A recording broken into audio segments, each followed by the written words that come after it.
So basically what we're doing here is this a tutorial on the production possibility curve, also known as the production possibility frontier, but then simply in shorthand we always call this a PPC. So you've got production P, possibilities P, C curve, production possibilities curve. So what we're going to do right now is we're going to use the adventures of Bikini Bottom to demonstrate exactly how the production possibility curve will help us to understand several economic concepts. All right, so basically what we do is we have an economy, and in this economy they produce kelp shakes and kelp jerky, okay? And so this is where we take all of our resources, and so we've learned before that there are 4 resources used in production. We have land. So in this case, the land is the actual kelp. All right, kelp comes from the earth, therefore it is part of land. Then we've got labor. All right, you can pick anybody to be labor, and it's just the workers. And then capital. In this case, we have this factory. All right, and then the entrepreneurs, whoever they happen to be. So it's the guy or girl who puts the other 3 resources together in order to produce either, in this case, the kelp shake or the kelp jerky. So first thing we're going to do is we're going to go ahead and, I guess, draw a production possibility curve for Bikini Bottom. So why don't I just, we can draw this generically. It doesn't matter what it looks like at this point because we're just going to use it to demonstrate some concepts. All right. So first of all, that's what our curve looks like. Now, in this case, this is an increasing cost curve because we know for the main reason because the shape. It's bowed out, therefore it's an increasing cost curve. All right, first of all, the idea is that these 4 resources are definitely scarce. Okay, we don't have an unlimited supply of land, labor, capital, or entrepreneurial ability. Therefore, we can only produce that combination of goods that utilizes our resources. Can't go beyond that. So everything on this actual curve would in fact demonstrate the efficient use of all of our resources, whether it be at point A or B or C. None of that really matters. Okay, all we know is that all 3 of those points are effectively and efficiently using our resources because they're scarce. Okay? And then another concept that is illustrated here is going to be choices. Obviously, if there's scarcity, remember scarcity forces us to make choices. Okay? And then those choices are going to result in opportunity cost, which is what that says, believe it or not. Okay? So we could choose A, and if we're choosing A, then we're going to end up with X amount. Actually, let's keep this real. Let's actually use real numbers. We can have 9 kelp shakes, maybe let's say 1 kelp jerky.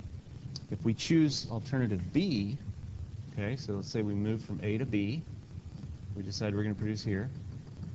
Let's say this drops us down to, say, 6 kelp shakes, but we gain, let's say, another kelp jerky. So moving from A to B demonstrates a choice we can make, but it also demonstrates that there is an opportunity cost to face. And the cost in this case is the difference between the 9 and the 6 kelp shakes. So it ends up costing us 3 kelp shakes to get a 2nd kelp jerky. Okay, so that's the opportunity cost that's involved. All right. Another thing to point out is that this graph, this PPC, will also demonstrate efficiency. Because if we are efficient, then you can only get more of one thing if you give up some of another. So another example here. Let's pretend we were actually producing at this point here. Okay, we'll call this D. All right. If we were producing at point D, then we're getting 6 kelp shakes and 1 kelp jerky. Well, if we're being efficient, then we're utilizing all of our resources effectively. In this case, we're not, because we know that we could produce at B or at A and get more. So if we're being efficient, you can only change production, or you can only add, for example, kelp jerky if you give up kelp shakes. Okay? If we're being inefficient, we could move from D to A and give up nothing, or from D to B and give up nothing. So that would be demonstrating that we're not being efficient. In fact, D represents unemployment of resources. Okay? And typically that would just be Patrick sitting at home. But he's normally sitting at home anyway, so that's not a big deal. Then we've got economic growth. Now, economic growth is very important. It's a very important concept. And you can get economic growth by having either one thing happen or a second thing happen, or both of those things. So let's say, as an example, and let me erase some of this so that we can declutter as we go. Okay? I'll get a new graph up here. It'll be pretty much the same thing, just to clear away some of the junk. All right?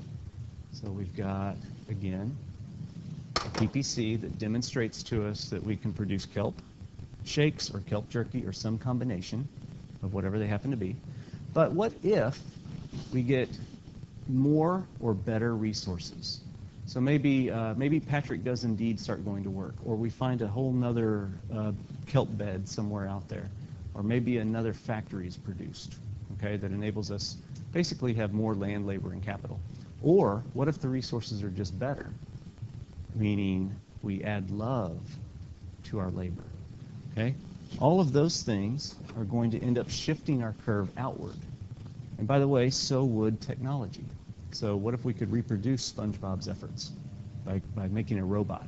All of these things would enable us to basically shift our PPC outward, like so. And what that does is it demonstrates economic growth. So now if we were to go back, and remember we had point A and point B and point C, okay? We could now actually increase kelp shake production and kelp jerky production without giving anything up because of the additional resources. So now we have point E right here that basically allows us to have more of both, even though we don't have to give up anything. So economic growth allows us to have more of one thing without giving up some of another. Now, let me demonstrate another couple things about economic growth, okay? And so the example here that we're going to talk about is how maybe a new technology or a new efficiency in just one side of the production process. Maybe this new technology only affects kelp shakes, or it only affects kelp jerky. Okay, so let's make it kelp jerky. Let's say we have a new process that allows us to, I guess, get more kelp jerky per kelp bed than we used to, and this technology has no effect whatsoever on kelp shakes. All right, what that would basically do is, instead of us being limited in our production of kelp jerky to X, we actually are able to get over here to maybe X2. Well, kelp shakes are not changed at all, so we can still only produce this level of kelp shakes if we use all our resources. So what the new graph would look like if kelp jerky became either more efficient or more productive in some other way would look like that. So now we have a totally new curve. And again, if we had point A and point B and point C, we can still end up at, say, point E without giving up anything, because we're able to produce more kelp jerky. Therefore, we can devote more resources maybe towards kelp shake at the same time as making more kelp jerky. So it benefits us all, whether the new technology is in kelp shakes or in kelp jerky or in both. It really doesn't matter. It all allows us to have economic growth. And by the way, this could end up looking like this as well. Maybe the new technology only affects kelp shakes, in which case your new graph could look something more like this. Okay, so you ignore the red one, and now you just have a blue one. All right? So that's how the PPC is used to demonstrate the concepts of scarcity and choices and opportunity cost, efficiency, that's the efficient use of resources, and then economic growth. So I hope that helps. If it doesn't,